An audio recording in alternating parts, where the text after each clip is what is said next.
When do I find out the results of this?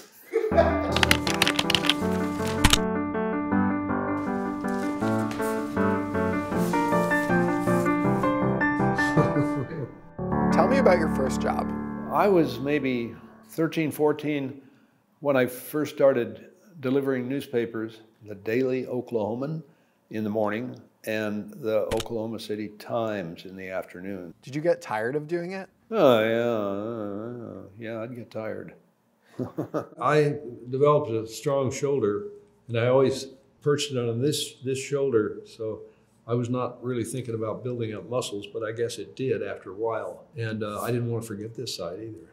What skills did you learn on the job? I could three-corner those things as fast as I could walk, a little like this, and then folding it back like this, and then connecting the two sides. Isn't that a great shape? A side throw like that, you know, and look at that, stayed together. Were there any challenges? I'm sure every paperboy had dog issues, but we did our best to work around those. Is there anything you would do to celebrate a successful shift? Yes, I would celebrate by sitting down at the table with a quart of milk and reading the newspaper. What's something you drew at that age? I always liked talk bubbles. I thought that was a good way of communicating in this kind of fantasy world. I did so many little imitation cartoons made with Higgins India ink.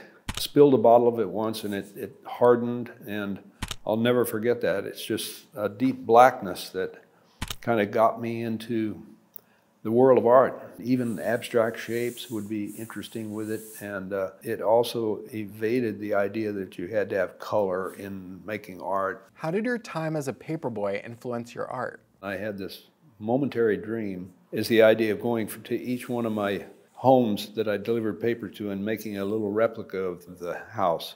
And that kind of evolved and maybe stayed with me for so many years until I eventually made that book called Every Building on the Sunset Strip. Did you enjoy growing up that way? It was a great place to grow up, but a place that I eventually had to leave.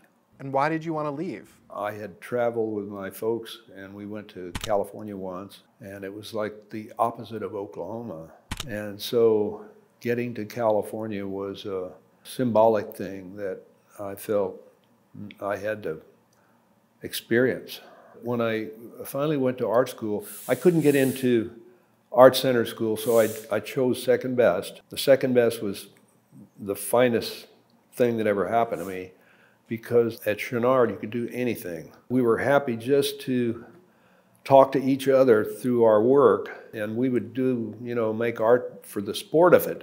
You know, we had no concept that you could make a vocation out of it or make a living from it. It's just like absurd to think about that. Did you ever meet anyone cool when you were in art school? Most of us were fortunate enough to meet Marcel Duchamp, respected him greatly, and were very influenced by him in his thinking.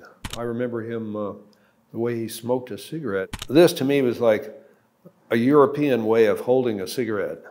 This is the American way. So he would smoke cigars and cigarettes in both ways. And did you copy his style at all? Did you adopt his European ways? Nah, that's too pretentious to imitate. Did you ever imagine that you'd see your name in the paper one day? No, never thought about that. When I look back on it, I think that I must have lived in a black and white world. It's almost like an old movie. And today it's a different kind of scene. What career advice would you give to your younger self? Well, I always liked what Max Ernst said, and what do you do for a young artist? And he said, cut off an ear. That's an amusing thing, but I would say invent and fabricate your own future.